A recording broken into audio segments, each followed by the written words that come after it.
E já de volta com o nosso programa Vida e Saúde, muito obrigado pelo seu carinho. Que bom estar com você, que bom ter a certeza de que você está conosco, acompanhando, interagindo, participando. Hoje estamos falando sobre principais doenças do aparelho digestivo. Conosco aqui o doutor, um grande especialista, doutor Rogério. Ele é médico clínico e gastroenterologista e professor associado da Faculdade de Medicina da Universidade de Campinas, está aqui, a Unicamp, que está aqui, e veio aqui para responder as nossas dúvidas. Doutor, assim, as pessoas assim, que de repente trabalham sob pressão, né? Por exemplo, tem uma prova no dia seguinte, ou tem um exame para fazer, ou uma situação recorrente ali, né, sob pressão, e a pessoa reclama assim, porque há uma alteração da ansiedade, do emocional. Isso é muito. Por que isso também, eu tenho vontade no banheiro, por que dá diarreia? O emocional também ele pode prejudicar, doutor? Para você ter uma ideia, quando um pouco antes de eu me formar, ainda a úlcera do estômago e do duodeno era tida como essencialmente emocional. Ok. Hoje a gente sabe que tem uma influência, mas o aparelho digestivo é o aparelho que depois do cérebro tem mais terminação nervosa. Ok. Então, por todas essas funções que ele tem. Então ele sofre uma influência muito grande, muito grande. Eu diria que a dor de uma diarreia, a dor de estômago, tem um componente emocional, sei lá, 30% de componente emocional. Então, por exemplo, você tem um refluxo, mas ele piora quando você está mais emocionado. Você vai ter uma entrevista de emprego, você pode ter diarreia. Você diz assim, mas como? Que relação teria isso? A relação é a seguinte, você tem o estresse libera substâncias que atuam sobre o aparelho digestivo e fazem ele se movimentar mais. Então, não é um negócio assim que você fala, não, isso é da cabeça. Ok. Não, mas podemos transformar isso em algo mais químico. Ok. Você, com o estresse, você libera substâncias tipo adrenalina, cortisol, substâncias que normalmente você produz, mas você libera mais por causa do estresse.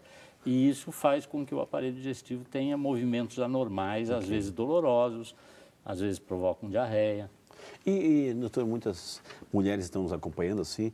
No período menstrual também, dizem que na menstruação também solta o intestino.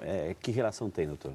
É mais ou menos o mesmo tipo de relação, mas no período pré-menstrual, além disso, tem a liberação de umas substâncias agressivas, umas citocinas que a gente chama, que são agressivas e que podem provocar isso. Mas pode provocar muitos outros sintomas. Nós estamos hoje falando sobre o aparelho digestivo, as principais doenças, e aqui conosco o doutor Rogério Antunes Pereira Filho. Doutor, aqui muitas perguntas chegando assim, eu gostaria de saber, olá Frei Rinaldo, eu sou Núbia Martins Rodrigues, obrigado dona Núbia, que Deus abençoe a senhora, ela que é de Valinhos aqui acompanhando o programa. Eu gostaria de saber se um cisto de 1,2 centímetros no pâncreas é aconselhável ser retirado, visto que pode se transformar em câncer. E qual é o tempo de recuperação após a cirurgia? Obrigado pela atenção. Nossa amiga Núbia Martins Rodrigues acompanhando o programa, doutor. Essa é uma pergunta não é tão simples de ser respondida, porque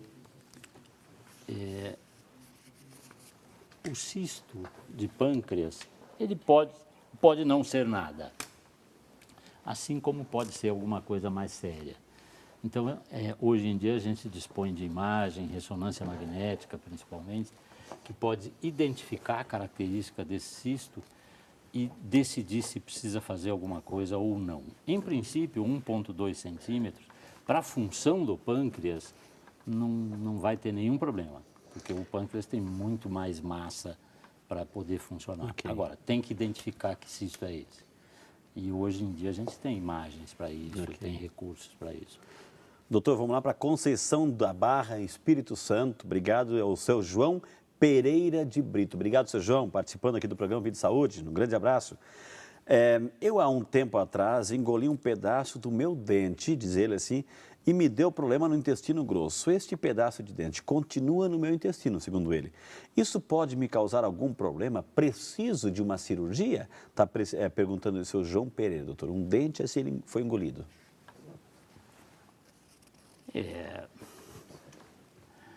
Hoje em dia, se ele ficou preso no intestino grosso, por exemplo, ele pode ser retirado com uma colonoscopia.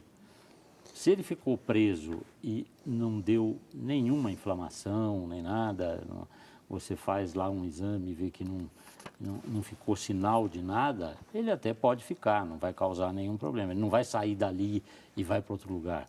O que ele pode gerar é uma inflamação em volta. E isso, então, ele pode acompanhar. Porque, por exemplo, se for dentro do delgado, é mais difícil tirar. Ok. Porque teria que ser uma cirurgia aberta. Então, você avalia.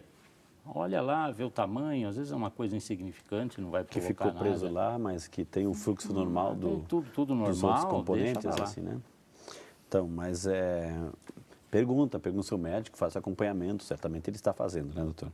O que é importante é não começar a tomar, tipo assim, eu vou liberar o dente, então começo a tomar laxante ou isso aqui por conta própria. Isso não pode, né, doutor? Não.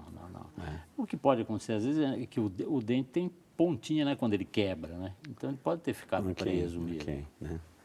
Doutora Marlene Maria Bonzebalker, né? Bonzeberker, né? Ô, Frei, leia direito aqui, Bonzeberker, de Pelotas, Rio Grande do Sul. Obrigado, Ana Marlene.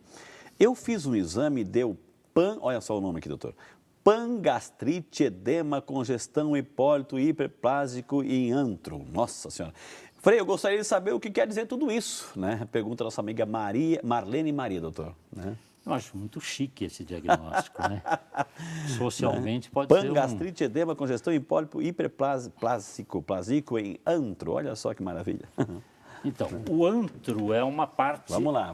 É uma parte do estômago. É essa parte aqui, a última parte do estômago. O antro. Ela tem uma gastrite hiperplásica? Como é que Isso, ela tem um pangastrite, edema, congestão, hipólipo, hiper. Gastrite, né? Pan significa pegando o estômago todo. Ou, se for pangastrite de antro, está pegando todo o antro. Ok. Toda a região central ali, né? Então, lá, de novo aqui. Não, vai daqui a aqui o antro. Ok, esse pedacinho. Depois edema, congestão, hipólipo, hiperplásico. Se ele estiver inflamado, ele fica com edema. Edema é inchaço. Inchaço. E ele tem, muitas vezes, ele tem um pólipo. Ok. O pólipo no estômago, ele sempre deve ser, em qualquer ponto do aparelho digestivo, o pólipo deve ser retirado.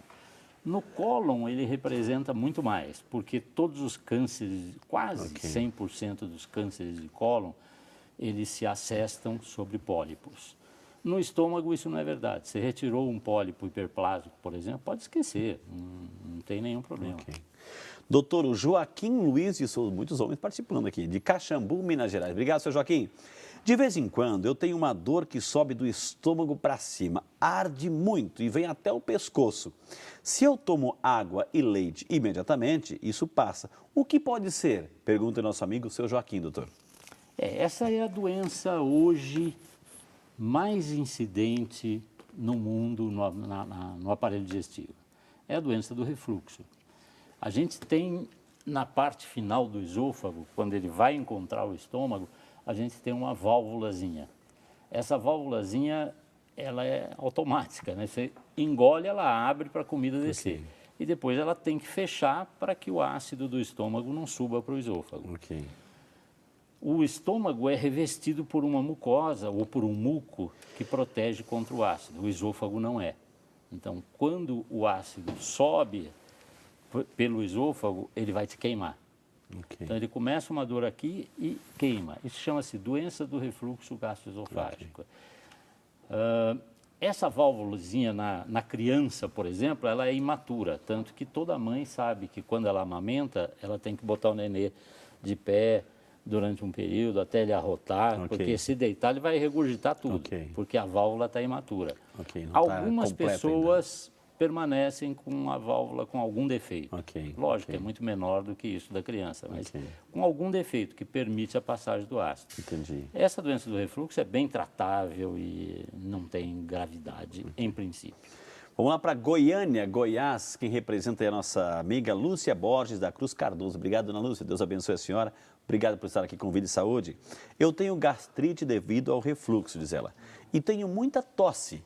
Gostaria de saber se essa tosse está associada ao refluxo, pergunta a nossa amiga Lúcia, doutor.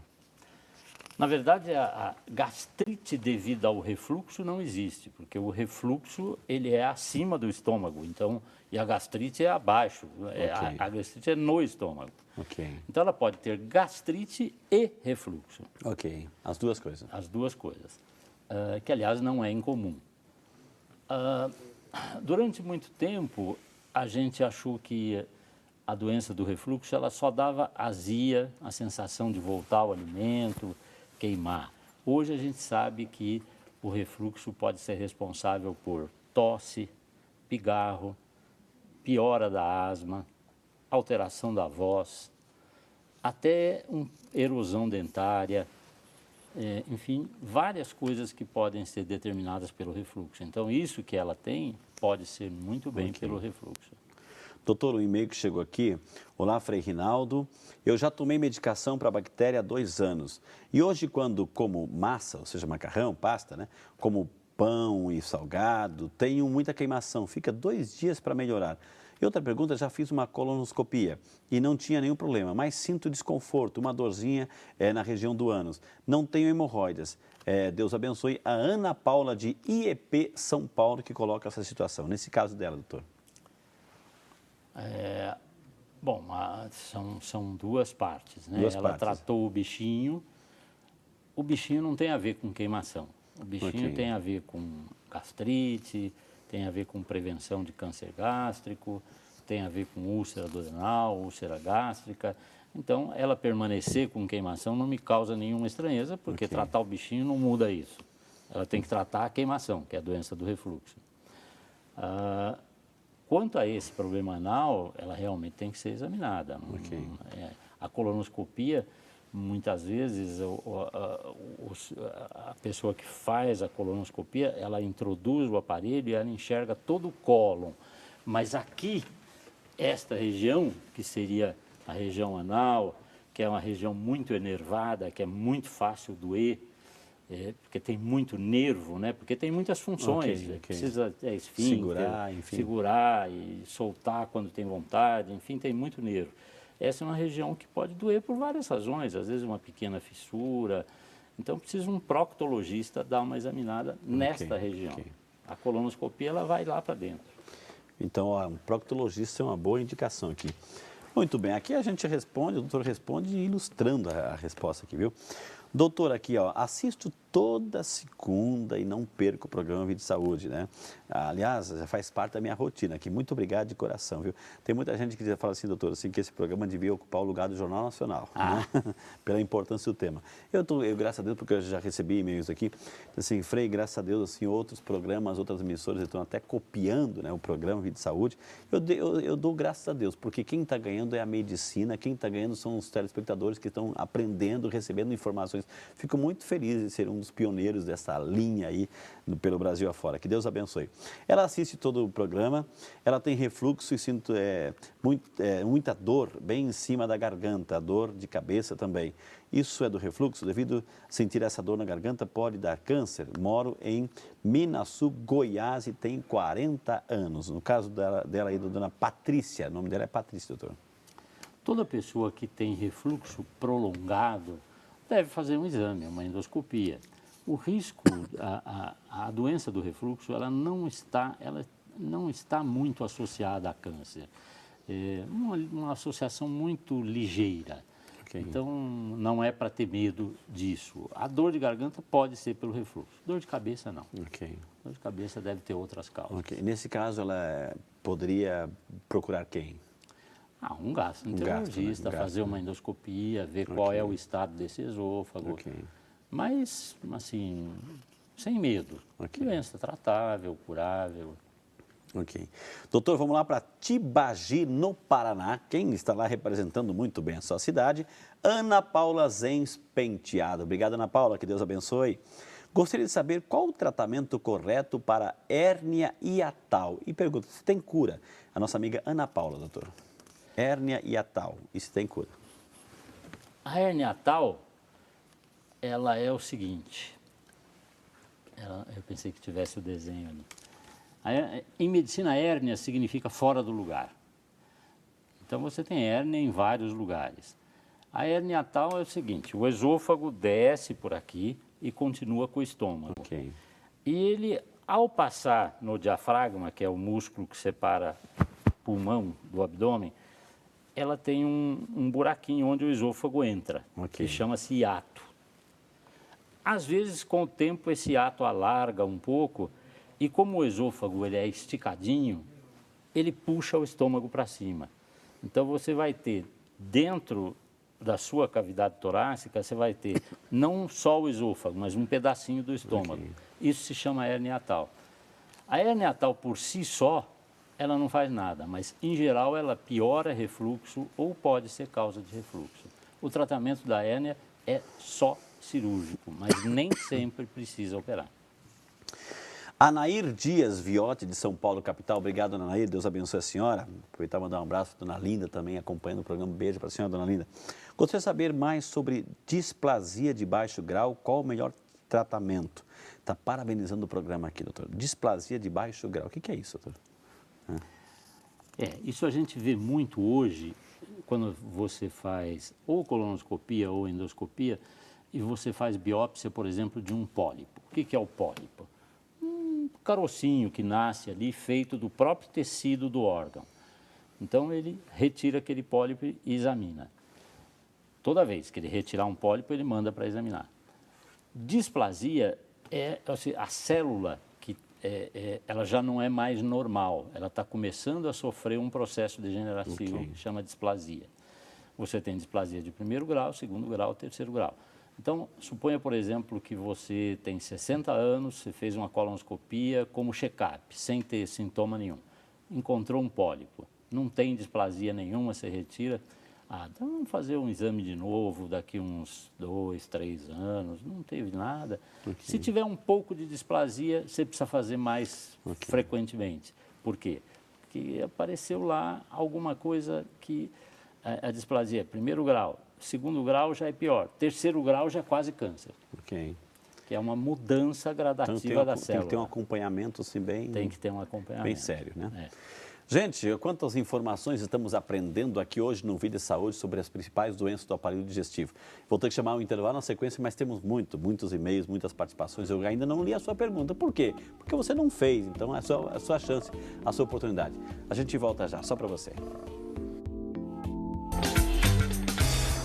Os medicamentos de uso corriqueiro que causam problemas no sistema gástrico são principalmente os analgésicos, que são os derivados do ácido acetil salicílico, que é o AS, conhecido como AS, os anti-inflamatórios, tem uma série enorme de anti-inflamatórios no mercado, e os antibióticos.